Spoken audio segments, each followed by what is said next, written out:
Thank you for joining us today, the day when we commemorate Dr. Martin Luther King. My name is Paul Stark, and I'm the Executive Director of the Idaho Education Association. We've asked you here because this week we expect 2 voucher bills to be introduced. This press conference is intended to leave no question that the good Idahoans who work in our public schools each and every day oppose vouchers in any form. Today, representatives from the Idaho Association of School Administrators, the Idaho School Boards Association, and nearly 200 proud members of the Idaho Education Association will tell you why they believe vouchers will be terrible for Idaho. Vouchers come in many forms and go by many names: school choice, tax credits, education savings accounts, but in the end, they all achieve the same sad scheme: taking resources that should be invested in our public schools to provide subsidies for private school education. So today you will hear how those who work to make our public schools the best they can possibly be, school board members, school administrators, and our noble public school educators, stand united against vouchers. Let me introduce you to our first speaker, former Idaho Representative Julie Yamamoto, who will talk about how voucher programs in other states like Arizona are terrible public policy. She's a strong, passionate ally of public education, a retired educator and administrator, and represented the Caldwell area as a lawmaker here in this building, serving as chairwoman of the House Education Committee. As you'll hear in a moment, her reputation as a straight shooter is well earned. Julie Yamamoto.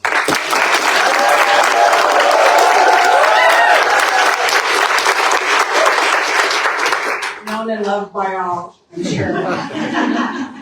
Earlier this month, former Arizona Governor Ducey, he came to Idaho, and he was extolling the virtues of Arizona's fix to education, while largely ignoring the report from a nonpartisan Grand Canyon Institute that showed that their $65 million price tag had ballooned to a whopping $329 million, and the projected cost for 2025, $429 million.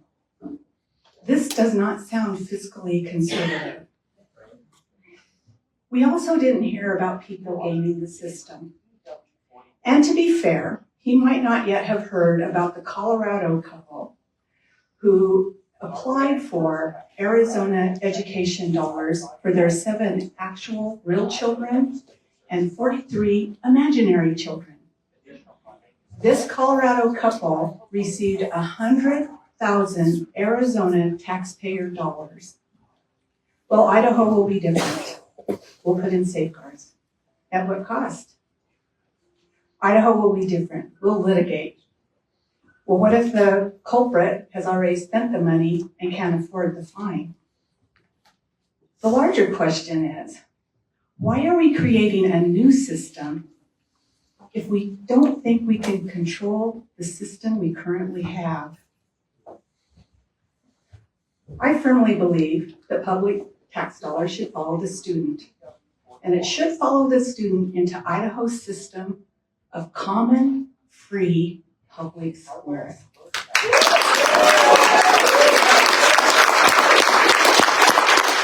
That's not just my idea, that's what the Idaho Constitution mandates, and we want to ignore that.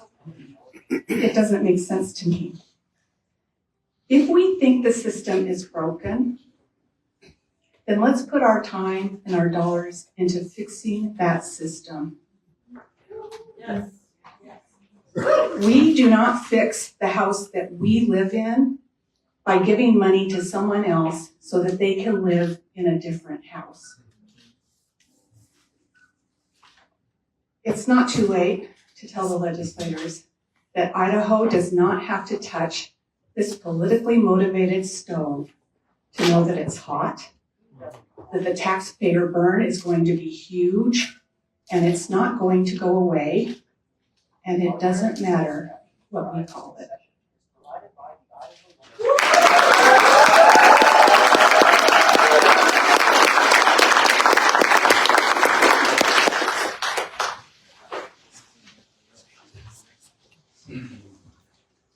Thank you. Our next speaker is Heather Williams, Dr. Heather Williams, Superintendent of the Pleasant Valley School District in Jordan Valley and Associate Executive Director of the Idaho Association of Schools Administrators, who will come to the podium next to talk about how vouchers will hurt rural schools in districts like hers. Dr. Williams. One of the additional things I do is I work with school boards and I mentor a lot of rural leaders across our state as they're beginning their journey as principals and superintendents. And I've really witnessed firsthand how our state is failing to meet its constitutional obligation to maintain a general, uniform, and thorough system of public, free, and common schools.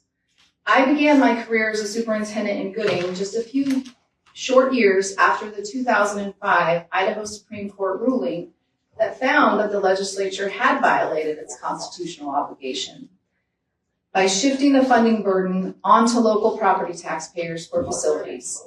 Despite this ruling, we've seen minimal progress. In fact, the facility bill that passed last year decreased funding for many rural districts and charter schools by eliminating a crucial maintenance funding mechanism. Before addressing how vouchers or tax credits or educational savings account legislation would further affect rural schools and communities, I do want to acknowledge our shared values. Every Idaho family, whether they choose public, private, or home education, demonstrates a deep commitment to their children's future. I witnessed this dedication firsthand through my own extended family. Members of my family have chosen homeschooling, and they've made significant sacrifices for their children's education. While I fully support parental choice, we face stark reality choices. Idaho ranks 51st in the nation for K-12 funding. Creating an additional education system for funding would further strain our already limited resources. There's a contradiction here in these proposals. And most homeschool families that I know and private schools choose their path specifically to operate independent of government oversight. Like many independent-minded Idahoans, they would likely resist the accountability measures and reporting requirements that should accompany any public funds. And to understand the scope of this issue, the impact on rural schools, we really should think about the scale of what rural education in Idaho is. Because I often think people think it's a few outlying school districts. But really, for our 190 school districts in Idaho, 116 of those have fewer than 60 students, or 600 students. 70% of our school districts serve fewer than 1,000 students. And 90% of our school districts serve fewer than 4,000 students. And these just aren't statistics. They represent communities like Clark County and Du Bois, Camas County and Fairfield, places like Bancroft and Cottonwood, where schools are the heartbeat of their communities. Many of these schools operate in buildings that are decades old, and in some cases even centuries old, or over a century old, with deferred maintenance that poses serious safety concerns for students and the adults that work there. Some lack basic infrastructure, yet we struggle to pass bonds due to the supermajority requirement in our state. Even when communities like Salmon successfully pass a bond, our limited tax base, combined with today's inflation, means we can't build very much. Few contractors are willing to travel to rural, remote Idaho to work on school projects. And then we have this devastating downward spiral. Construction costs soar, funding shrinks, and rural districts fall further and further behind. In addition to these unique operational challenges, a voucher system would only aggravate this. In places like Mullen, they still need to heat the building, run the same bus routes, hire the same staff, clear the same sidewalks and parking lots on snowy days, and they still have to function. And unlike an urban district, rural districts can't simply scale down their operations with each lost student. The economy of scale for our small rural districts is a challenge. This strain becomes even more acute when considering our obligations to students with disabilities. Unlike private schools, we cannot and morally would not want to turn away students based on the complexities or cost of their needs. A single medically fragile student in a remote district like Rockland or Leadore could eat up their entire budget. That student could cost them not just their special education budget, but their entire operational budget, while the state only provides a fraction of the necessary funding. Due to their geographic isolation, many of our rural districts are having to contract for essential services in speech therapy, occupational therapy, school psychology, and at premium rates, if they can even find providers willing to serve remote locations at all. The proposed $50 million tax credit program would create a troubling paradox. While private schools continue to select their students, rural public schools will maintain the federal obligation for child find and evaluation for all students in their attendance area, but with diminished resources. And history from across the nation shows that these tax credit and voucher programs tend to grow exponentially and severely impact public school funding. This leaves districts facing an impossible choice: educate students in substandard conditions, sometimes in hazardous buildings with diminished resources, or burden local property taxpayers with hefty school levies and bonds to maintain the programs and operations that they're used to. So we're asking rural taxpayers to subsidize their urban counterparts.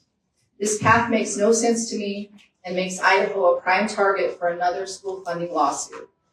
Before we create new programs that primarily benefit urban and suburban areas, we must fulfill our constitutional obligation to maintain a general, uniform, and thorough system of public, free, common schools. This isn't just about money.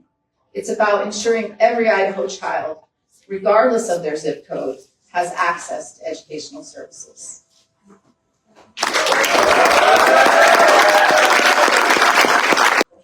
I would like to now introduce our next speaker. This is Teresa Ray, who is a trustee of the Boundary County School District and an executive board member of the Idaho School Boards Association. Teresa will discuss the lack of accountability inherent in voucher programs. I would like to say thank you to this group, to the IEA, for allowing me to speak today. I am a school board member. In my school district, we have over 80 certified staff members, one of which is represented here. Please raise your hand. Travel down here, we're about 30 miles from the Canadian border, so it's a long haul. So thank you for letting me speak, but also I'd like to say thank you to those over 80 educators that are in my school district, and to all of these folks here who are the backbone of our public education system. Give them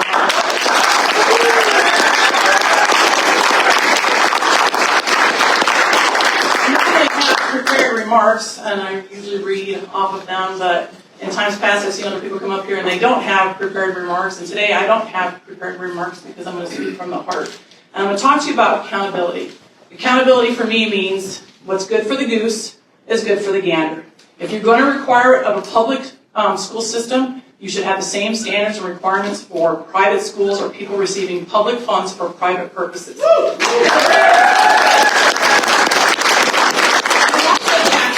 I am a taxpayer, I'm a school board member, and I think it is important to have those standards, to have things like state testing. I know we all balk at state testing and there's some angst with that, but it does give a one of many indicators of how successful we are as a state.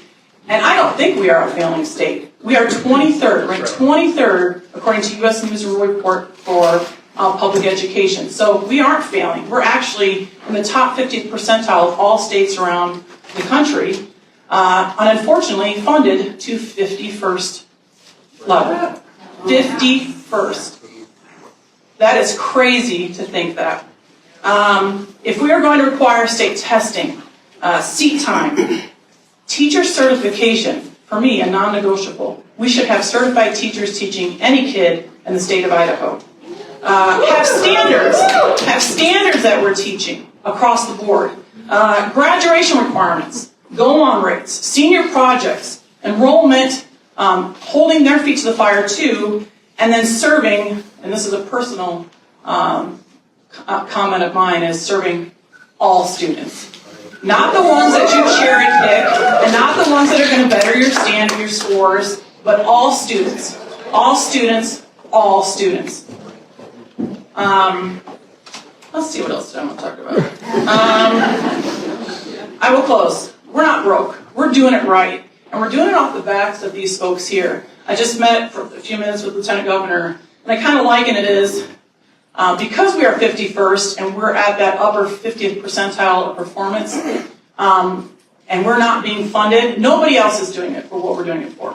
Okay? Nobody is, I feel as though we are exploiting these people back here. And all across the state, the teachers that are working day in and day out to make sure our students are educated and educated to that high standard, is that we're exploiting them because we are not fulfilling our constitutional obligation for fully funding public education. And I also feel like, and again, I'm speaking for me and I'm very outspoken, is I feel like the state level is purposely sabotaging us. If we are 51st, and we are working at that level, and we're high performer, high achievers in and of ourselves, is we are being sabotaged purposely by the state of Idaho by not funding us to a higher level. And so with that, thank you for allowing me to speak, and please give all these folks a round of applause.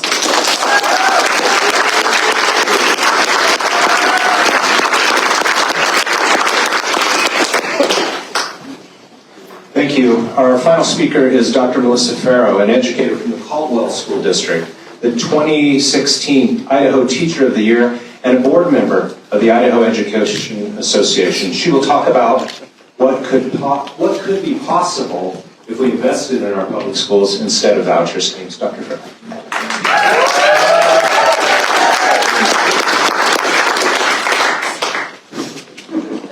Make it all neat. Well, good afternoon. I am so grateful to have this opportunity to speak to you all today. I want to start off by saying that I am actually a proud product of Idaho Public Schools. One of my favorite quotes is by Sir Isaac Newton. He famously said in a letter to Robert Cook, "If I've seen further, it's by standing on the shoulders of giants." And I believe that I stood on the shoulders of giants all across the state of Idaho as I gained my education. And today, the kids of today are standing on the shoulders of the giants behind me and the people who've spoken ahead of me today, because we're the opportunity that they have to move forward. As I was listening to and thinking about all of the different components of the voucher debate and the school funding debate over the last couple of weeks, I had the opportunity to speak to a retired counselor from the neighboring Valley View School District. And he said some words that really resonated with me today that I'd like to share with you. He said to me, "Melissa, this opportunity that the legislature and the governor are exploring right now is getting choice for a few at the expense of opportunities for all." So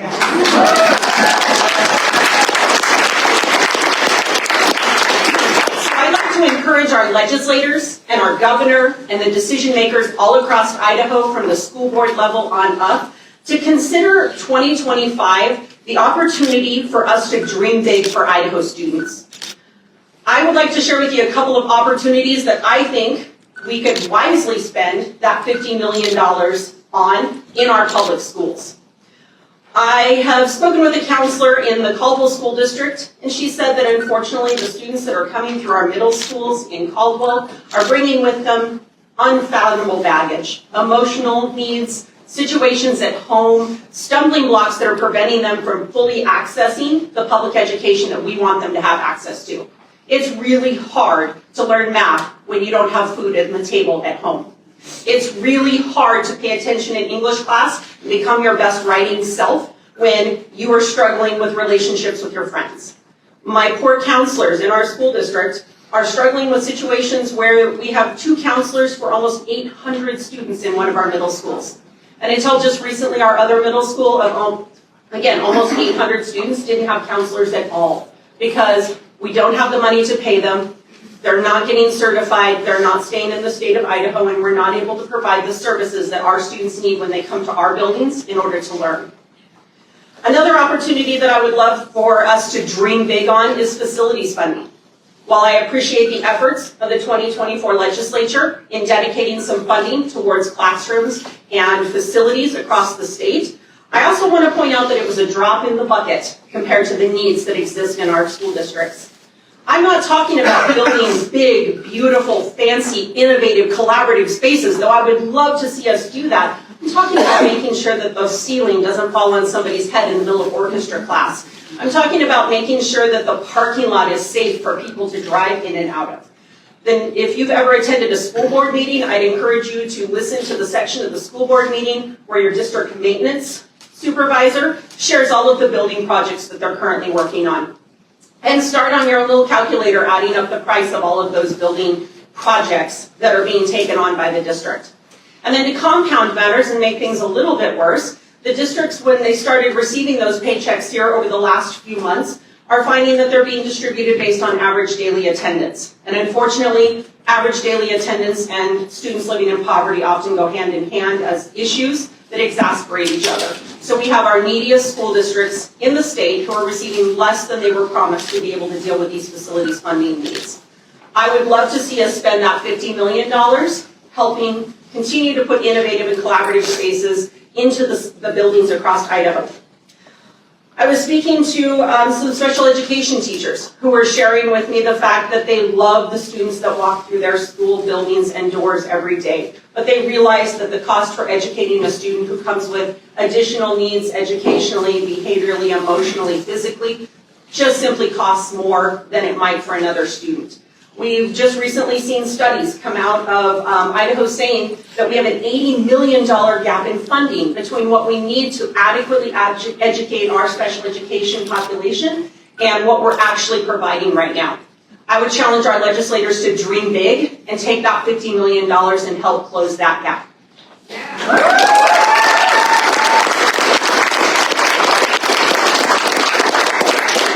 An educator out of the Marsing School District recently who shared with me that in her school district they're struggling to support students and families with language needs. We've got a bunch of students coming through our schools who need access to English. We have families that need access to English. They need access to dual immersion programs. They need access to materials and supplies in their native languages to help them learn English. And she said that they're really struggling in her district to be able to hire classified employees who are Spanish speaking. We're looking for bilingual classified employees. We can't pay them better than McDonald's, and we can't give them a better benefit package than Walmart. We can't hire in our neighbors. We can't hire our own community members to come to the table and be part of our education because the money's not there. So I would challenge our legislators to dream big and take that $50 million and invest it in the people that live in our communities, who speak multiple languages, who can bring a wealth of richness to our community table in the process of public education.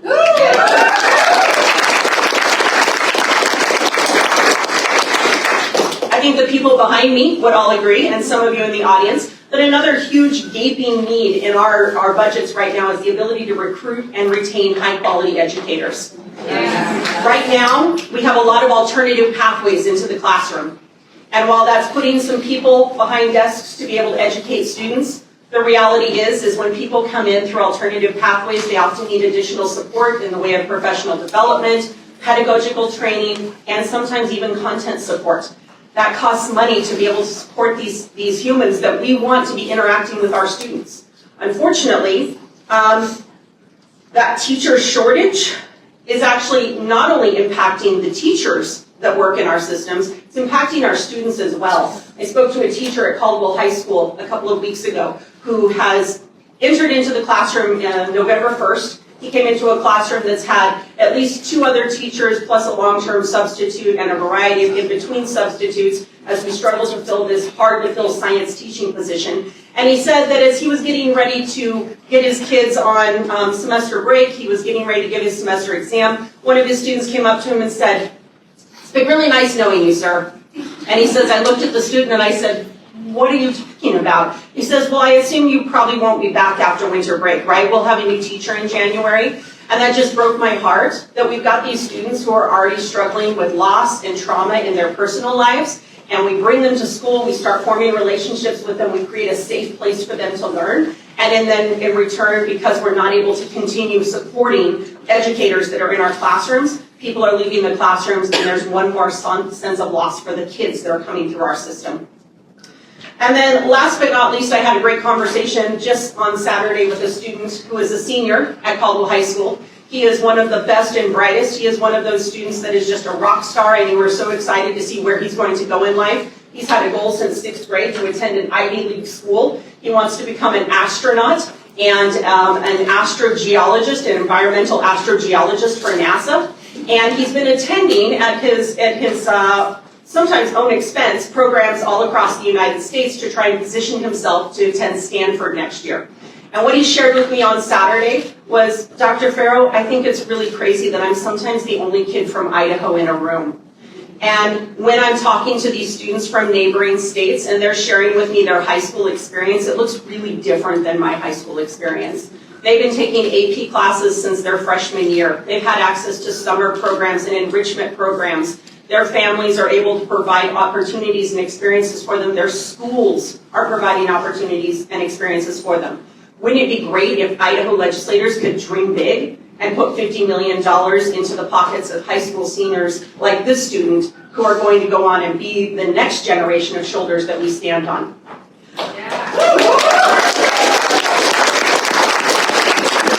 Take the microphone away from me because I'm pretty sure I've gone over my 2 to 3 minutes, but I want to wrap up by saying, any of you who listened to the governor's recent State of the Union speech, he pointed out that any effort to put vouchers into the Idaho public school system would require those vouchers to be fair, accountable, reasonable, and transparent. And I want to point out, you know what already meets those 4 criteria?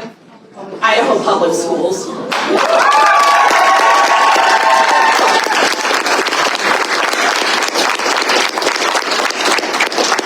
So I want to end today with a call to action.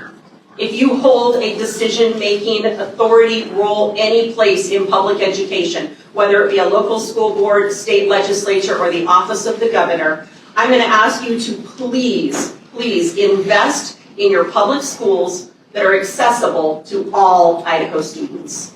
Thank you.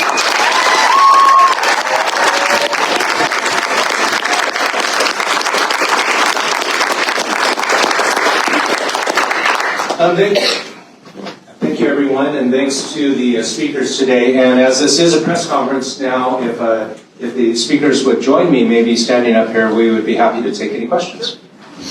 Specifically, we'll start with anybody from the press.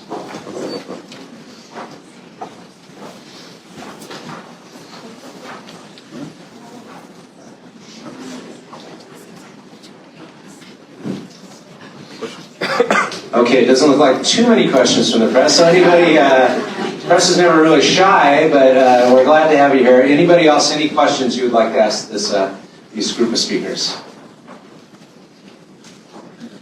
I'll toss one out. Please. So, from any of the speakers that want to talk about this, what kind of an impact do you think that this is going to have if these vouchers do go through for your specific, the people that you represent, I suppose? I know we talked on that a little bit, but does anyone want to kind of just hit home on one of those things?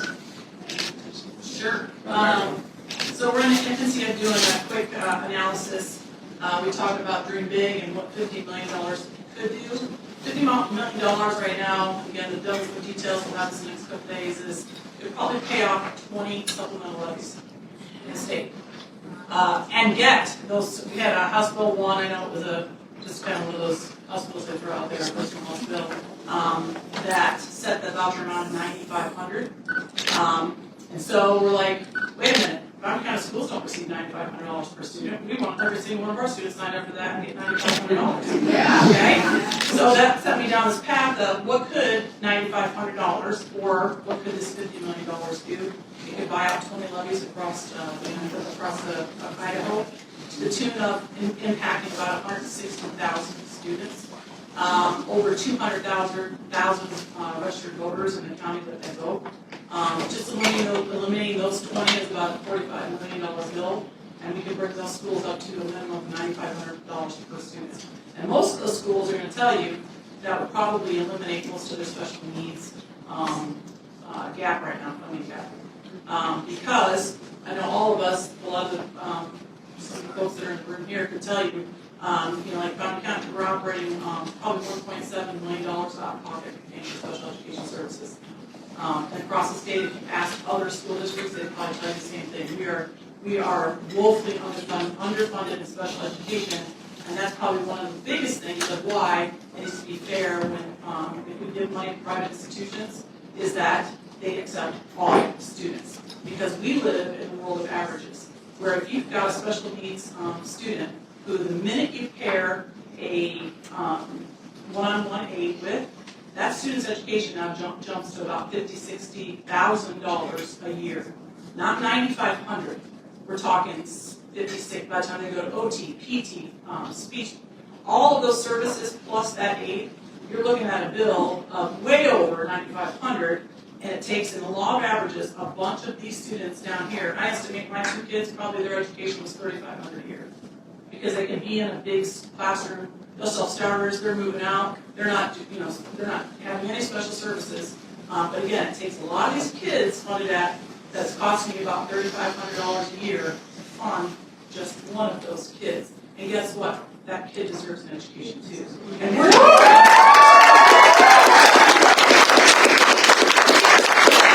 don't want to do that. We're saying we owe it to those kids to be able to do that.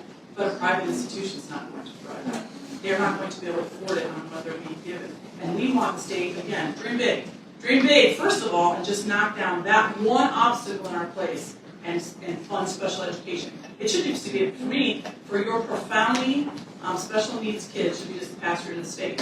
I can't budget in your head that I don't know a student that is arriving is going to require a $100,000 bill in special education. I don't know that if he comes to our school district and now we didn't budget for that and our budget's set. So now I've got to pay that $100,000 out of somewhere and it's coming from somebody and it's usually on the backs of these folks back here because we have to eliminate a teaching position to accommodate that one student. It should just be state pay for it. You're requiring state and federal is requiring those services, pay for that student, 100%.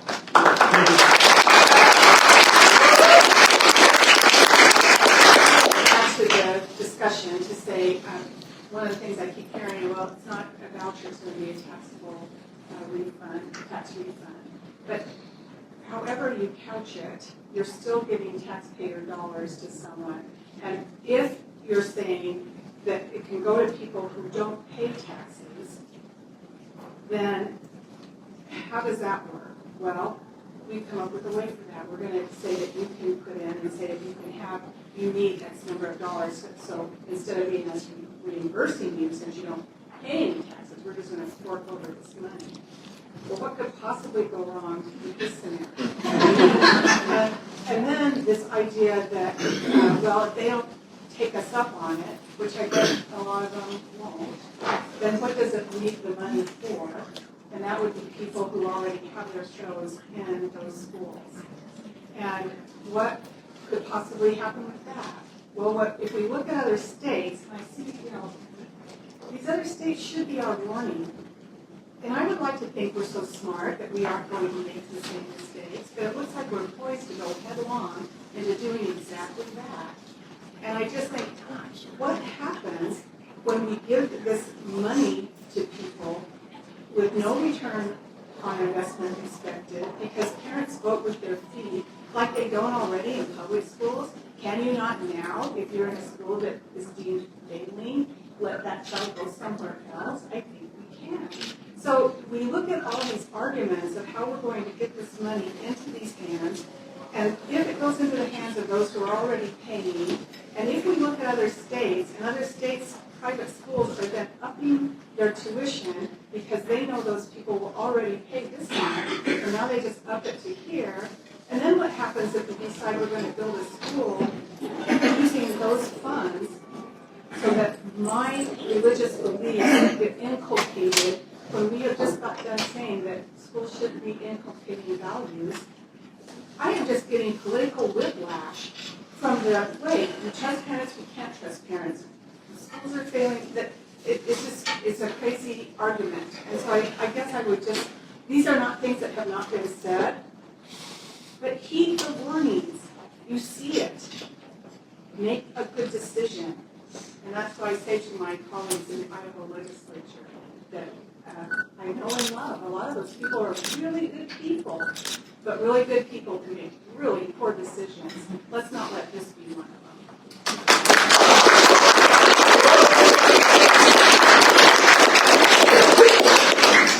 So just to kind of tag on to that, I heard an interesting comment last night that I hadn't really thought about, but it really kind of resonated with me. And that was the idea that sometimes these voucher bills or these educational savings accounts get touted as a form of school choice. And I think that in Idaho, we are already an environment rich in school choice. There are so many opportunities for a parent to put their kids through public education, to homeschool those students. And I would argue that pulling funding out of the public school into private schools is not a form of school choice because private schools get to choose their students. We don't get to choose our students. We educate every single kid who walks through the door, and we do it to the utmost depth of our resources. We give them everything we have to educate them. That's not something that private schools are required, even by most of their own constitutions and bylaws, to do. Their constitutions and bylaws outline a very specific subset of humans that they will educate, that they are going to educate.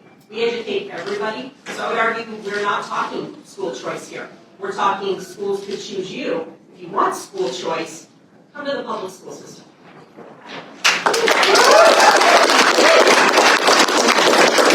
One more thing, I've heard the argument, well, if it's meeting the needs of the public schools of the 99 that it's leaving out the one, then we should care about the one, and I agree.